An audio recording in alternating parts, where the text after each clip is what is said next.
Welcome back. Yes. Season 2. We're coming up on the end here. Yes, we are in episode 8. Episode 8. We have one more episode left. Yes, we do. We're doing that one live. Yes, we invited all campus. I know. That was crazy. Why did we do that? No. You wanted to do that. I didn't want all campus. Okay. You think of these It's all crazy good. ideas. It's all so good. you know. All right. So anyway, our last episode's coming up, and then we'll take a little hiatus, and we will be back. Possibly For season 3. We'll season see. 3. We'll see. Yeah, we'll see if they want us back or not. Yes. All right. So we are here with the beautiful and fabulous Leilani Salu. And talented. Yes. Thank you. So welcome to Fresh Perspectives. Thanks for having me here. Of course. I'm really Glad to excited have to be you. here. And before we get started, we see a little sparkly on your hand. A new sparkly. A new sparkly. Flash that. I know she's like flashing it. I know. Do Congratulations. Look at this. Put a ring on it. Oh. That's right. Oh, beautiful. You got a ring cam for that. You got ring. a ring cam. Good for you. That's why you should have had the sunglasses on for a ring. I know. That would have been cute. Okay, we'll Next remember time, that next next time. Well, congratulations. Yeah. Thank I know you were planning a wedding, also working at the same time. So you're working 2 jobs in a sense. Oh, yeah.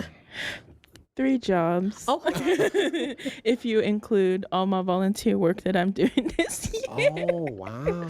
Volunteer work. So what are you doing? So right now I'm serving on the Students of Color Conference planning committee.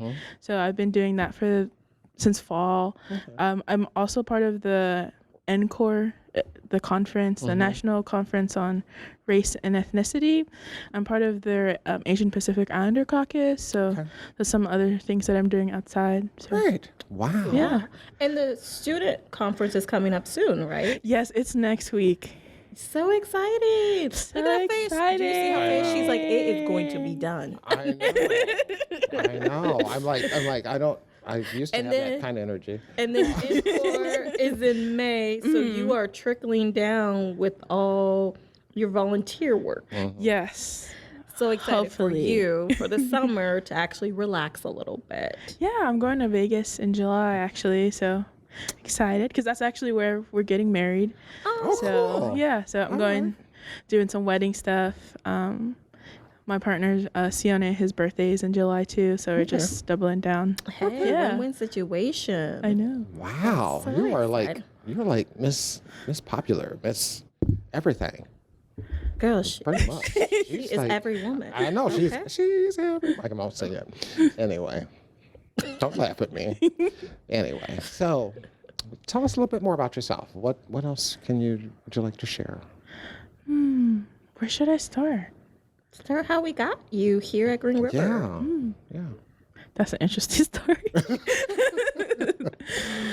Only because when I tell people that I actually wanted to come to Green River, they were like, "Oh, you really? You did all the way from Texas?" And I'm like, "Yeah, Oh, wow. I didn't know you're from Texas. yeah." So I like to say I'm a Texas girl at heart, even though my cultural or ethnic background is back in the islands. Just because Texas is where I've lived the longest. So I lived in El Paso, Texas, for over 7 years, and I had just graduated high school. My dad was planning on coming up here to Washington to retire after 20 years in the service. He was Army. And I was like, okay, well, I want to go to Washington to support you, be with you, because I'm a daddy's girl. I'm a daddy's girl. There's nothing wrong being a daddy girl. I know. And I was like, I'll be up there with you to just go to college and then also support you and my mom at the same time. So Green River is actually 10-15 minutes down the street from where my dad's sister lives. Oh, wow. So I was like, why not come to Green River? I heard a lot of great things online about the school at the time, and so I was like, yeah, it just makes perfect sense. So I started here in spring of 2016. Okay. I was living in CCA at the time, and I was just trying to figure out how college works and everything, because I'm actually the first in my family to go to college. Okay. And it was a little tough at first, just because I was like, I literally moved from like all my friends, a lot of like my family and my church family from Texas to come up here, and then go to a school that I have no connection to, other than it's just down the road. So, but I met some really special people here, and then I was able to kind of continue like career-wise after I got my BA. So Nice. Yeah. So what did you major in here? Here I just did my general AA. Gotcha. Okay. I graduated in 2018. Come on, girl. Come on. I'm still young. Still young. Nobody judge. Nobody is judging. The glow is real.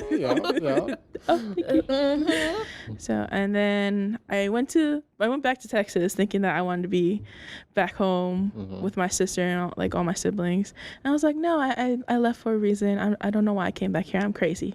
The summers here are over 100. Oh, yeah. I cannot live without the AC. What part of Texas? This is still El Paso? Still El Paso, okay, yeah. Okay. Yeah. Oh, yeah. And then I finished my BA here at Central Washington University. Good for you. Good for you. Thank you. Still Wonderful. amazing, as usual. Yep. Thank you. Still amazing. So how did you land at Green River? So you graduated from Central, you went to Central, and then like every college student, right, where do I go? I was like, I need a job. That's right, paid the bills. I actually was planning on going to grad school. I minored in museum studies, and so I majored in anthropology, but I minored in museum studies, and I was like, I love museums. Like, I really think that they could be a great transformative space. I just had a really great experience with my professor, and then the connections I was able to build with folks who work at the Wing Luke and the Burke Museum at UW. So I was like, I'm going to go to grad school and major in museology. And then I was like, but my bank account says otherwise. Saying some stuff to you. Yes, I know it can. Yeah. So I got accepted in everything, and then I ended up withdrawing just because I didn't have the funds to go at the time. But I was like, I still need a job. Thankfully, my partner was supporting my decisions at the time, my crazy decisions at the time to pivot. And I saw that Green River had an opening, so I applied for a couple different positions that were open in 2021. And then the old office where I used to work at, which is also where Ben Lealofi, rest in love. He's a really great mentor of mine. He was also like, hey girl, I need help. Come work for me. Please apply. And that's such a Ben response. I know. Yeah, I know. Wow. Yeah, so I was fortunate enough to get hired as a program coordinator, and then now I made my 1 year as assistant director last week. Congratulations. Yeah. God, we're just applauding. I know. Well, look at her. I know. Just achieving excellence. Yes. Thank you. Yes. Thank you. Very good. Yes. And you work in the ODI office here at Green River. So just to let people know what office you work at. Okay. So you came from coordinator to assistant director. How did your family, were they excited that you got in higher ed and all that? My dad was like super excited that I just finally got a job. Oh, okay. Because you were at that point. Yeah. I was like the summer after I graduated, and he's like, what are you going to do now? And I'm like, I'm going to go back to school. And he's like, great. And then I told him I had to pivot, and he was like, so what are you going to do now? Believe it or not, he actually did not want me to be an anthropology major. He wanted me to be a nurse. I actually came to Green River to study for nursing. Okay. So I was like on that track at one point, and then at the end of finishing up my general AA, I was like, just kidding. I'm gonna be an anthropology major. And he was like so upset. Why do you think that was? So why was he upset? Is it just because it's more of like they wanted like practical degrees to actually see that connection from like here you are getting an education, and then here's the direct application to it. You know, they were like, you're going to be a nurse, a doctor, or a lawyer, you know, something that's guaranteed to give you money. Right. And then anthropology is like, what is that? There's like so many different careers. How are you going to be able to apply what you learn to like your work field or scope? Yeah. Okay. What made you change? Like, you came in here for nursing. So what shifted you to change? I don't like blood. Well, that'll do it. I was about to say we're done. You don't need to say anymore. That's it. You just don't like blood. What?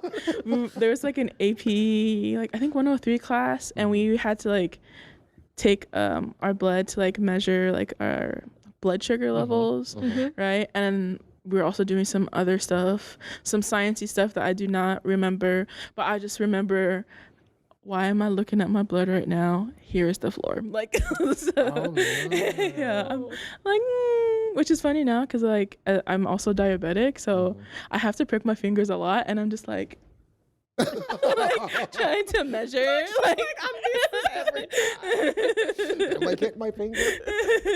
Was I close? Wow. Okay. Well, cool. So that helped you make a decision. And where did your love for anthropology come in? I took a anthropology course here with Dr. Christine Dixon. So she's unfortunately no longer here at Green River. She moved to another institution, still in Washington though, but I took her cultural anthropology class, and I was like, wow, this is like really interesting. It's actually the only class that I took here at Green River, besides American Minority Ethnic Studies class, where I actually like visually saw myself. So one of the novels that we had to read for the class was called Unity of Heart, and it talked about folks from this island in the Pacific called Nanumea. So it was just really cool actually making that like connection that like, oh wow, this is actually a discipline that I could go and actually be able to learn more about myself, and, you know, while getting paid to do that. Right. So That's cool. yeah, It's very interesting that that's what you remember here, right? Courses that had things that you could identify in your community. And what I've noticed here and what I've noticed in higher education, there's not a lot of Pacific Islanders in higher education, right? So for the strategic of those instructors to make sure there was representation and the literature that they were teaching you gave you a trajectory of finding what you love. You know, and I think that's a beautiful thing because then you became passionate. Yeah, it was because then after her, then I just went to Central, and I was able to connect with this one professor who's also the director for their museum at the campus, Hope Amison. She was like very like instrumental in like my education, very supportive too. It was really cool because I actually got into the museum and was able to like work with the exhibit, that one of the exhibits that they were hosting for fall quarter when I was there. And then they actually had cultural items, like one of the like the tunnel that's behind you. They have like their own that was there. Some of the items that were donated. So Okay, cool. Yeah. I did want to talk a little bit about the items there on the table. Do you want to do that now, or do we want to talk a little bit more, and then we can go to the items on the table? Because I'm sure we have more questions. yeah, sure, for yeah. you. They look very interesting, so I did want to make sure. And beautiful. Yeah, and beautiful. So I just do want to make sure we get that. So anthropology, and you saw yourself, and I'm glad. It's so nice to hear, and I think Amanda really shared, you know, her thoughts. That's basically what I was thinking. It's like so nice that you had an opportunity to see yourself in the classroom. So when you think about museum anthropology, so you talked a little bit about seeing yourself in a lot of different things. So when you think culturally about museums and everything, how does that, what else is thrilling for you about that? I think it was because I got to like actually be part of like the creating the exhibit, part of that process, that like I was like, oh wow, this is like really informational, really beneficial to me, because I actually was able to shape how like like some of like the labels that were there, like so shaping someone's like I guess path or journey through like walking in an exhibit. So I was like, this is really cool because I get to highlight maybe details or little stories that people wouldn't otherwise know. Right. You know, and I mean that's the case for like whoever's going to a museum, right? They're going because they want to see like the different objects that are on display, right? Learn maybe more about a different culture or community. So I was just happy to be part of that process and like go and hear from other people who are visiting like, oh, this is cool, I never knew anything about this. So like one of the exhibits that I helped out with was they were talking about like firefighters, specifically like those who are like in the central to eastern part of Washington, and some of their experiences with like having to deal with wildfires a lot. And so there was some labels I had to create for like a hammer, a fire hammer, axe. You know what I'm talking about. Those tools. So yeah. I was able to like write labels about them, so descriptions about like what they were, what they were commonly used as. So I thought that was really cool. And then there was an exhibit that I was really passionate about, to where I also made like designs and everything. I worked with the Black Student Union over there at Central, and they had like this exhibit that they wanted to kind of add on to. Every year they do something for February, and they have like these little pictures or like banners with pictures on them talking about like a famous person or a notable person in history. And so we were able to kind of build off of that one year, where we talked about some of the social movements that have been inspired by Black activists or community members. So, you know, I was able to like add images in there, do a lot of like the design work, work with the Black Student Union closely and be like, is this what you're envisioning and stuff like that. So a lot of people don't know that like you can also do like graphic design work basically, like in that. So it kind of gives you a wide range of creativity. Getting that word out of my mouth. Yeah, and I like the fact that you're creating the narrative and the picture of how you place certain things, right? When people go into museums, their minds are open, and the creativity part of it, of going through the journey throughout the museum, you have already painted the picture for them. With even, you didn't use a brush, but you use content, you use pictures, you use graphic designs of that. And I'm noticing a theme of like what you're very passionate about is communities, right? You're like, I'm excited to be helping this community or my community out in this work. And I think it translated in the work you're doing right now.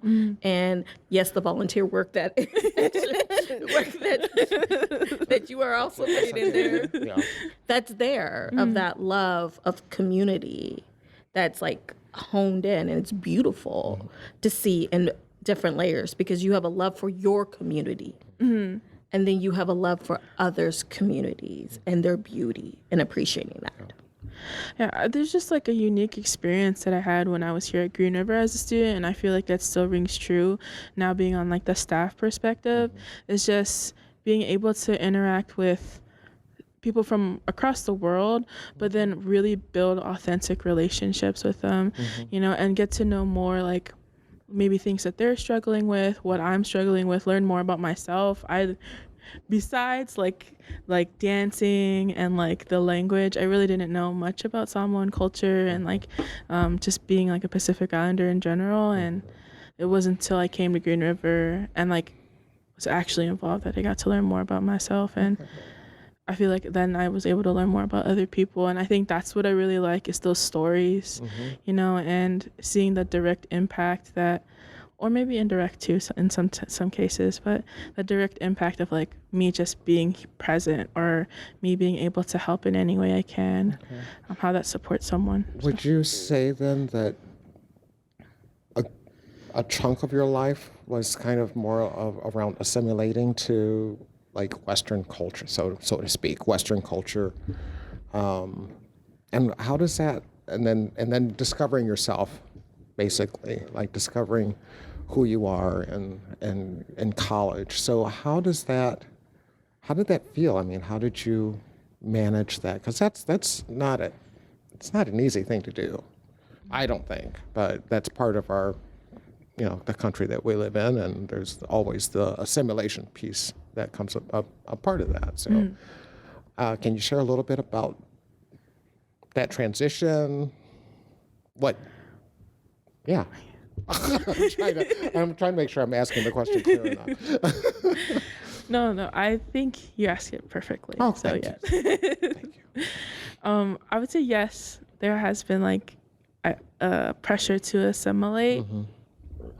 My parents, my dad specifically, was really like, you have to get good grades. He didn't really want to teach us like the Samoan language. It was like English was like more prioritized, and just really wanting us to have a better future than what him and my mom had experienced.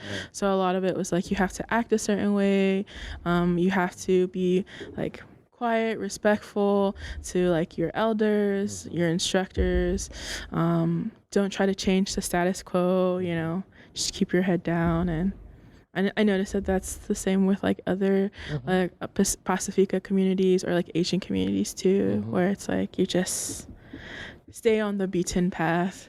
So when I was moving away, my dad was like, "What are you doing? This is not what you're supposed to be doing." You're going against the grain. Yeah.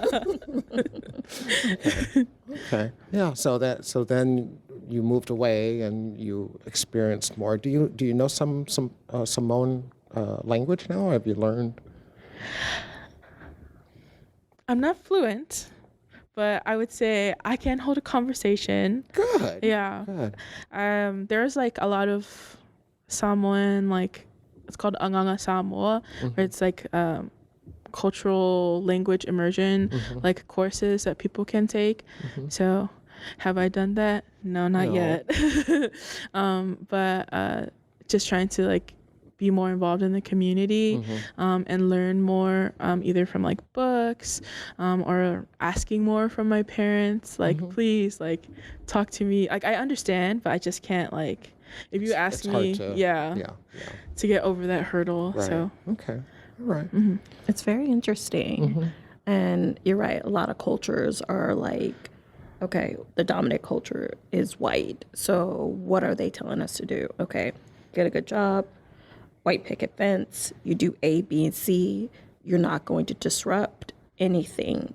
So if you thought differently, it was a no-no, right? And you decided to flap your wings and say, I'm going to challenge it in a respectful way. I feel like you would. That's what I know of you, Leilani, in the respectable way. And it's beautiful to see, and also beautiful and sad, I'll say in that way.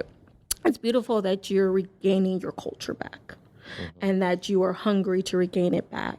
And it's sad that communities have to strip their culture to fit into American society, and not seeing it as an asset to American society, because we all come from different parts and different cultures.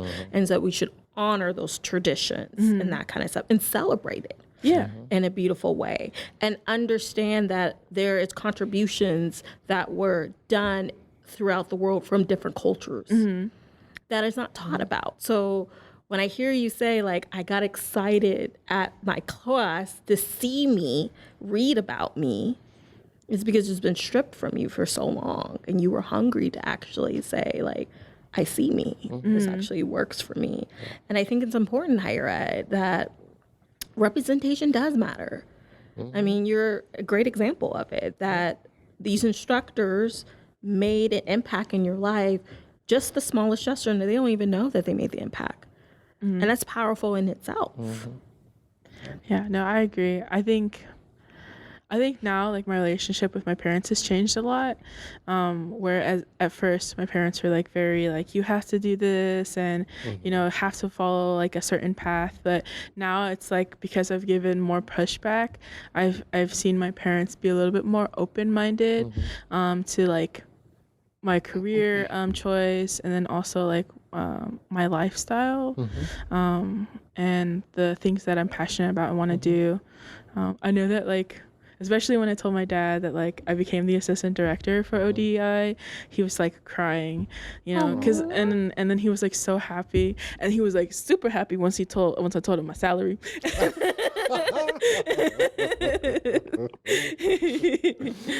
Because for him, he was like, I'd never thought that like that's something that you would want to do, or that like anybody in our community would be capable of, like, because when he's thinking like education, he's like, oh, you're gonna be a teacher, Right. you know. And so it's like seeing that there's other positions that like folks could fill here at Green River, right? And then also the impact about like being Pacifica and ODI, right? Or like whatever space that you're in.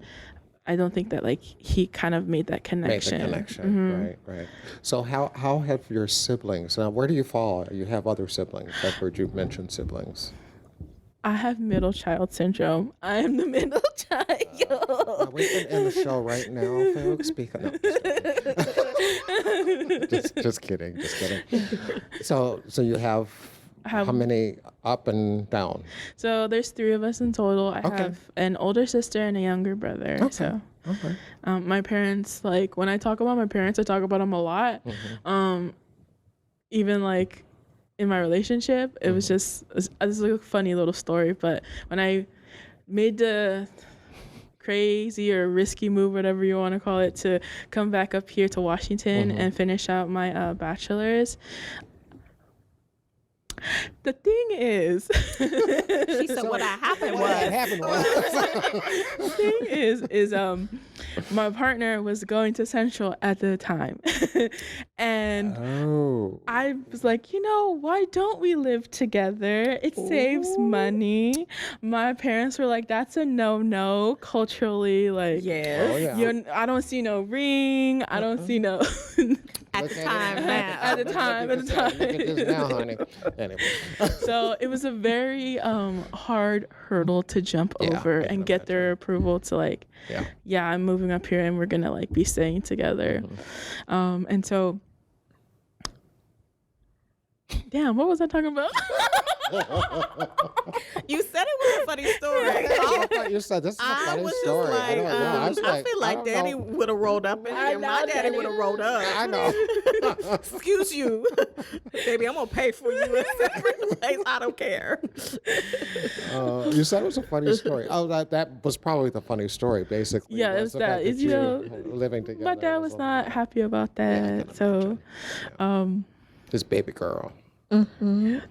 No, really, what was the question again? I'm so sorry. I was trying to frame the story, but also not like. I think that's perfect. Because I think the values you grew up with, those traditional values, and I grew up traditional values too.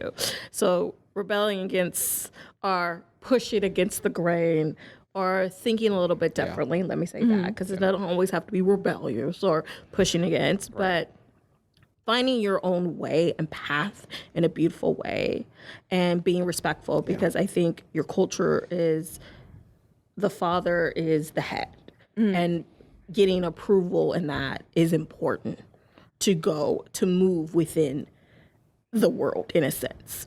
And so for you to have the courage to say, okay, I love you, Dad. I respect you of what you raised me, but you also gave me this mind to think. You told me to ask these questions, and I'm doing that. You just don't like it because I'm doing it with you, but you taught me all these things of how to do it in that kind of sense. And I think it's beautiful because it's like you are figuring your own way. Yeah. And I think it's hard because culturally, my understanding is like you guys are a very tight family unit. Oh, yeah. I just remember what I was trying to go with this story. Okay, I'm glad I asked. Because we were talking about your siblings. That's it. Now it's all coming back. Thank you for that little interview. You did well there, sister. Yeah, so it was a struggle to try and get my dad to be on board with like me moving across the country away from him, because my parents depend on me so much. And the first hurdle was like, hey, I'm about to move in with my partner who I've only been dating for a year. Can you please co-sign? Like, they were like, no. We're not going to do that. But then they finally said yes, and then it's just funny because as I'm living here, my first year living here away from my parents, like my partner's like, this is crazy. Like, I know that I'm also Samoan, but this is crazy. It's like my mom would call me every single day, sometimes 3 or 4 times a day. Oh, wow. And he was like, I'm not used to this. You know, that's a normal thing in my house. he was like, I'm not used to this. This is weird. But I think it just speaks to the relationship that I have with my parents, where it's like, not to say that my siblings are like not cool, you know, not competent, but my parents just depended on me a lot. And I think it's more of like, I think that middle child syndrome, yes.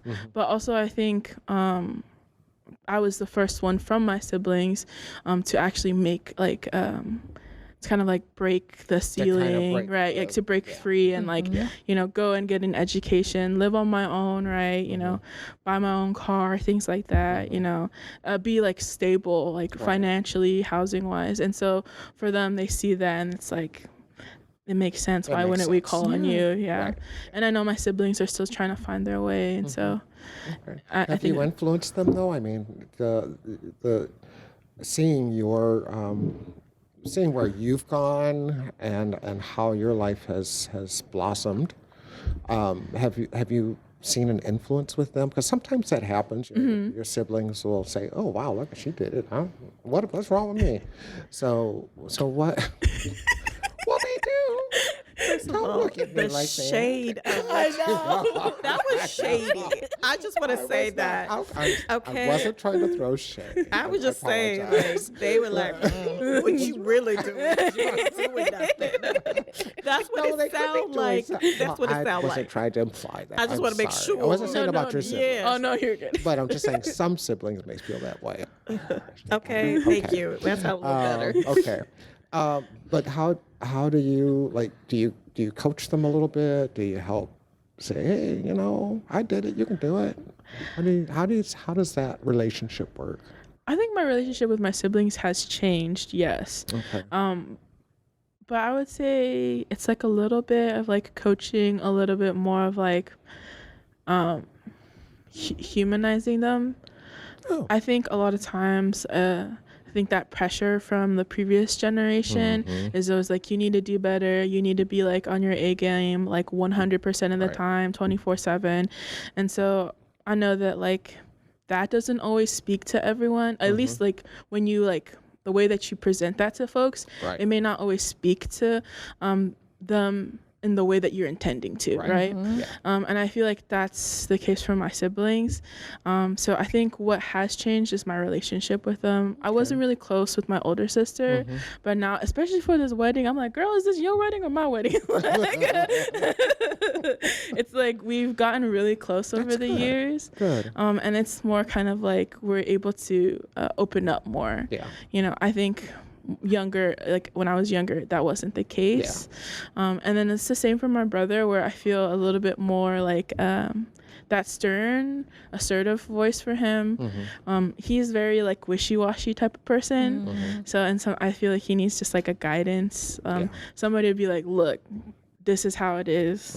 This is the world. This is the world, and this is what you can do with it if you just, you know, just show a little bit more drive. So yeah, I would say it's a little bit more coaching. Good. Yeah. Okay. All right. So I think we should.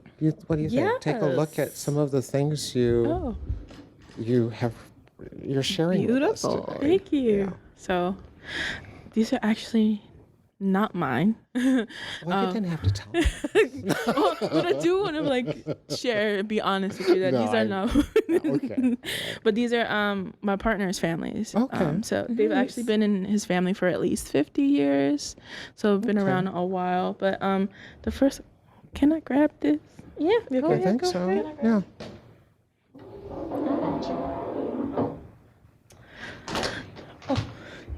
Yeah. So this is a fue. Okay. And you're probably like, what is this used for? Looks kind of like a mop. Or Yeah. broom. Or a broom, yeah. but this is made out of like coconut husk fibers and wow. wood. And so what this is like for a talking chief, what we call a matai. They'd usually use this when they're having to like go to like a family function, and they're like speaking on behalf of like the family that they're representing, or like a, what's it called? A falavalave, like that term means like a, well, the direct translation is burden, but but it's more like a funeral or like a life celebrations. I think is the best way to frame it. So they would like use this with their koko, which is like a talking staff. Oh, okay. All right. So it's like sits on their shoulders as they're talking. Okay. And do they share? I mean, does this then go to another person so that they can share, or is that more of a personal, like this is theirs and part of their family? This is like a personal one. That's a personal. It's part of their family. Okay. This is significant because it belonged to my partner's grandfather. Oh, wow. And he was a high chief, so it's like the highest title that you can get. And he was also like an elder reverend, so a high title like in the church as well. And so it's really special to have like something like this, as well as the tanoa of its caliber as far as like the woodwork goes, to have stayed in pretty good condition and like be passed down. That's amazing. Yeah. That's Beautiful. So I wanted to bring it and show it off. My mother-in-law just like really loves like these items like near and dear to her heart, to the point where she was like, I'm gonna donate them to the museum, and like my partner was like, no, No, you're not. no, you're not. He's like, These have been in our family for a long time. You're not doing he's that. like, unless the museum's gonna pay us a pretty penny, I like, was gonna say. yeah. She just wants to make sure that like it gets the love and care that it needs, Right, you know, right. and then also to kind of share it with more people around the world. So And the storytelling when it comes to it, a beautiful story. yeah. So Beautiful. Okay. yeah. And then the other piece you have there. Okay. This one's kind of heavy. Okay, we're not gonna lift it. Yeah. Hopefully Jimmy can get this, but tell us a little bit about that. That's beautiful. Oh, so this is a tanoa. It's very unique in like the size of it. You might not see it how big it is on camera, but it's actually pretty big and also really deep. It's like almost like a fire pit, is what it. Yeah. The size of it, it's usually like about like this big. Okay.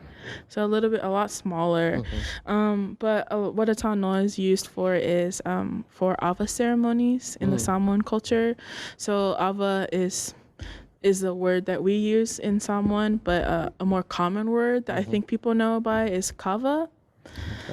So, and if you don't know what kava is, it's a tree root that can be found in the Pacific, and you kind of grind it up, you mix it with water, becomes a great drink that you drink after 5.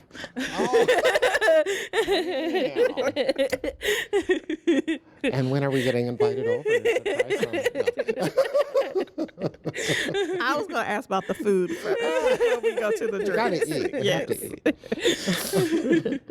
Cool. Yeah, All so right. it's for Samoan people, it's more of like a ceremonial occasion in which you would make ava, like the kava. But for like Tongan communities or Fijian communities, it's more of like we drink it more on the regular. So you know, it's like a weekend gathering. Like, hey, and it makes a lot. So you know, like just a small little amount can make a lot. But for ceremonial purposes, we use it to honor like high chiefs or chiefs that may be coming. For again life celebrations, like, oh wow, this new person joined our family, you know, this is like a way to kind of welcome them. Is sharing a drink. So the taupo, the princess of the village or the daughter of that chief, they'll make it, and there'll be someone to come and serve it, and they serve it in one cup, so everybody shares that drink together. Oh, Yeah. it's beautiful. Very nice. Okay, so you'll have that at your wedding? If I can. I had to use a little cart. You can't see it off camera, but you can see That it. thing was heavy. Yeah, She said that she's thing going was to heavy. Las Vegas. And I was like, We'll drive to Las Vegas. Yeah. Put in the back I seat. say engagement party. Yeah, I know. Here There in you go. Washington. There you go. Maybe Washington, that there you is. go. That might work. But I love to distinguish from the different cultures. Mm-hmm. Like one is like a barbecue cookout. It's a normal thing. One is And high then chief. and one is very ceremony. Yeah. And that. And I think that's the beautiful distinguish of each culture. It's different. Because I think when people say Pacific Islanders, it's like one big umbrella. Well, That's yeah. all you guys are under and not understanding the differences. Because I know there's a differences in like when it comes to symbols and stuff like that people don't realize. Yeah. Yeah, no, I agree. I think it's really cool. And that's why I wanted to bring this, because a lot of what we were going to talk about today was families, and when I saw the ava bowl, the tanoa, I was like, oh, this is like, in many ways, it's like bringing, like for unions, right? This is bringing two families together. This is something you would do to like signify that, right? And I see that kava is kind of like the tool that you can see family being brought together in many different ways, whether it's like more for ceremonial purposes, for that barbecue, that backyard, we're just hanging out for the weekend. So Good. Cool. Very cool. Thank you for bringing this. Yeah. Thank you for sharing it. It's Yes. amazing looking at, and you said Yeah. the coconut, you said it's coconut coconut husk fibers. husk fibers. Okay. Yeah. Very interesting. That's beautiful. Well, I think we are ready to wrap up here. Yeah. This has been such a pleasure Thank chatting with you. you, and thank you for being here. And as a token of our appreciation, Thank you. you will get Official an mug. official mug. Yay. I'll use it for my kava.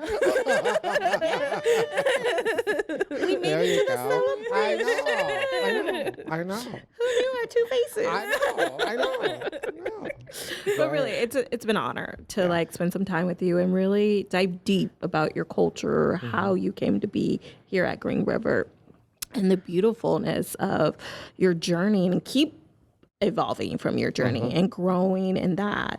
And I think that is a testament of like you're pushing against what the dominant white culture says that we have to be, and you're really honing into your culture. And I think that's beautiful as you're learning about your language, and your fiance with his culture, and both of you guys are like building together. And I think that I'm so excited to see more of that as you are here, as you grow, because you are a leader, you are a light, I always tell you that, you just need to be a little lion, because there's a little lion in there. But now I know there's a lion. After you explain that, you got a force and a light Yep. that you need to just keep shining. That's exactly it. And you have shown it and shined it. Is that the right way? Do this. Already on this campus, so we do definitely, and we're here to support you and all the work that you do. So just thank you for being here and for being the incredible person that you are. Yes. And I think, And have a wonderful time being that's through the great. process of being engaged. It seems like your sister's a bridezilla. We love her here. Oh, we most definitely. We don't know her, but I'll say I love her. Let me speak for me in that. But enjoy, Yeah. I mean, Thank the you. journey. yeah, enjoy the And journey. congratulations. Thank Yes, you. Definitely. Thank you. All right, and with that, we hope to see you all. What is that? April 30th? I think April 30th. April 30th? At the end of this month. At the end of this month, for Five Brothers Talking. Yeah. So Thank you guys again. thank you all. Bye. Bye.